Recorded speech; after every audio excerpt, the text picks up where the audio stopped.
Hello বন্ধুরা, career space YouTube চ্যানেলে আপনাদের সকলকে স্বাগত জানাই। আশা করি আপনারা সবাই ভালো আছেন।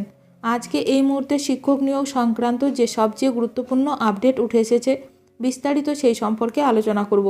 তাই ভিডিওটি অবশ্যই শেষ পর্যন্ত দেখবেন নিয়োগ সংক্রান্ত অনেক নতুন নতুন আপডেট পাওয়ার জন্য। যারা চ্যানেলে নতুন তারা চ্যানেলটিকে সাবস্ক্রাইব করে পাশে থাকা বেল বাটনে প্রেস করে অল নোটিফিকেশানটিকে অন করে রাখবেন, কারণ এমন ধরনের লেটেস্ট আপডেট নিয়ে এই চ্যানেলে সবসময় ভিডিও আপলোড করা হয়ে থাকে। নথি হারিয়ে ফেলার শাস্তি, এসএসসি টেট সার্টিফিকেট দেওয়া নিয়ে যা জানালেন এসএসসি আধিকারিক। এসএসসি টেট 2011 এর ডুপ্লিকেট সার্টিফিকেট দিতে শুরু করছে স্কুল সার্ভিস কমিশন। এই মর্মে নোটিশ দিয়েছে এসএসসি। সেখানেই বিস্তারিত তথ্য তুলে ধরা হয়েছে। 24 সেপ্টেম্বর থেকে 30 সেপ্টেম্বর পর্যন্ত এই সার্টিফিকেট দেওয়া হবে বলে এসএসসি জানিয়েছে।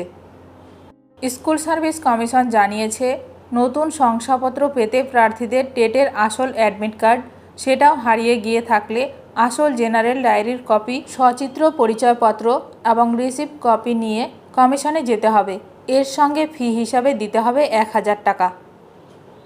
নোটিশ দিয়ে 259 জন আবেদনকারীর নাম ঘোষণা করেছে কমিশন। যাদের যেদিন উল্লেখ করা হয়েছে সেই প্রার্থীদের সেই নির্দিষ্ট দিনেই উপস্থিত হয়ে শংসাপত্র সংগ্রহ করতে হবে। তবে ডুপ্লিকেট অ্যাডমিট কার্ড সংগ্রহ করতে গেলে 1000 টাকা নেওয়া নিয়ে প্রশ্ন উঠছে। বিভিন্ন শিক্ষক সংগঠন 1000 টাকা ফি এর বিরোধিতা করছে। তাদের মত, ডুপ্লিকেট শংসাপত্র পাওয়ার জন্য এই ফি এর পরিমাণ অনেকটাই বেশি। যদিও স্কুল সার্ভিস কমিশনের বক্তব্য, আসল শংসাপত্র ফি ছাড়াই দেওয়া হয়। ডুপ্লিকেট শংসাপত্র তৈরিতে লোকবল নিযুক্ত করতে হয়, তা ছাপানোর খরচও রয়েছে। সে কারণেই এই টাকা নেওয়া হচ্ছে। এক আধিকারিক বলেন, টেট শংসাপত্রের মতো একটা গুরুত্বপূর্ণ নথি হারিয়ে ফেলার শাস্তি হিসেবে পেনাল্টি বাবদও কিছু অর্থ থাকা উচিত। সেই কারণে ফি বেশি রাখা হয়েছে। এই বিষয়ে শিক্ষানুরাগী ঐক্যমঞ্চের সাধারণ সম্পাদক কিঙ্কর অধিকারী বলেন, ডুপ্লিকেট টেট সার্টিফিকেটের জন্য 1000 টাকা ফি করা হয়েছে।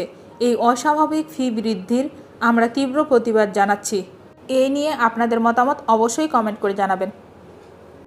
লিস্টের পিডিএফ টেলিগ্রাম চ্যানেলে দেওয়া হয়েছে, লিঙ্ক ডেসক্রিপশনে পেয়ে যাবেন। সেখান থেকে পিডিএফটি ডাউনলোড করতে পারবেন। ভিডিওটি ভালো লাগলে অবশ্যই লাইক করবেন। আজকের ভিডিওটি এখানেই শেষ করলাম। নতুন কোনো আপডেট নিয়ে দেখা হবে নেক্সট ভিডিওতে।